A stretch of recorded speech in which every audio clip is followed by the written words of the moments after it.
છે મમ્મા મને, અને મારા સાસુ એવું કહ્યું છે કે બધા મને પૈસા બી આપશે, એટલે મારે બધાને પગે લાગવાનું છે. આઈ એમ સો એક્સાઇટેડ મમ્મા. મમ્મીજી તમે તો એવું કહ્યું હતું કે બધા પૈસા આપશે, આ તો ખાલી 100 રૂપિયા કરીને 500 જ ભેગા થયા. આઈ વોઝ તો એક્સપેક્ટિંગ કે 5,000 રૂપિયા હશે તો હું કંઈ શોપિંગ કરી આવીશ. ગરીબ છે તમારા સગાવાલા.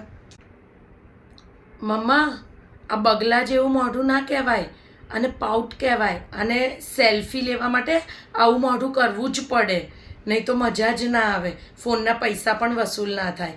ઓકે પપ્પાજી તમારું સ્નેપનું આઈડી છે? મમ્મા તમારું?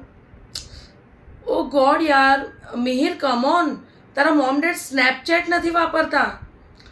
ઓ નો પ્લીઝ એ લોકોને એડ્યુકેટ કર સ્નેપચેટ માટે. સોશિયલ મીડિયા વગર ઓ શિટ યાર, માનસિક ગરીબી લાગે છે મને સખત. આ મમ્મા આપણી સાઈઝ ભલે એસ હોય પણ 5XL ના જ કપડાં પહેરાય. અત્યારનો એવો ટ્રેન્ડ છે. આમ વોટ ડુ મીન બાય ચાડિયા જેવું? What she saying baby? હા, ઇટ્સ નોટ ચાડિયા જેવું, ઇટ્સ ટ્રેન્ડ. મમ્મા મારા 6 મહિના તો તમને એડ્યુકેટ કરતા થઈ જશે. મિહિર આઈ મેડ અ મિસ્ટેક મેન. મમ્મા પેલું બાથરૂમમાં પેલું શું પડ્યું છે? હા, છપત્રી. તમે બધા આનાથી નાવ છો. મમ્મા હું સાંજે બેગ પેક કરી અને ઘરે જઉં છું, બિકોઝ મને એકચ્યુઅલ ગરીબ જેવી ફીલ આવે છે.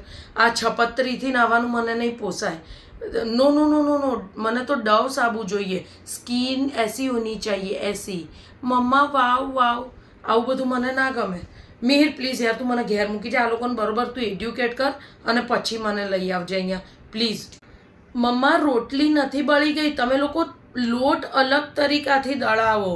રોટલી નથી બળી ગઈ, પ્લીઝ થોડું અરે તમારું થિંકિંગ પેટર્ન ચેન્જ કરવાની છે મમ્મા, અને આવી જ રોટલી ખવાય. ઇટ્સ નોટ બળેલી, હેલ્ધી કહેવાય આને. આજે મારો પ્રોટીન ઇન્ટેક બરાબર થયો નથી, એટલે સાંજે બધાએ જબરજસ્તી પનીરની જ સબ્જી નહીં ખાવે એમ. ડુંગળી બટેકાનું શાક. અગેન ગરીબોવાળી વાત. મિહિર પપ્પા પ્લીઝ મને 10,001 રૂપીઝ આપો, બિકોઝ મેં આજે અડધો કલાકથી ઉપર સાડી પહેરી છે. કમોન પાપાજી, I mean it's not in my blood papa.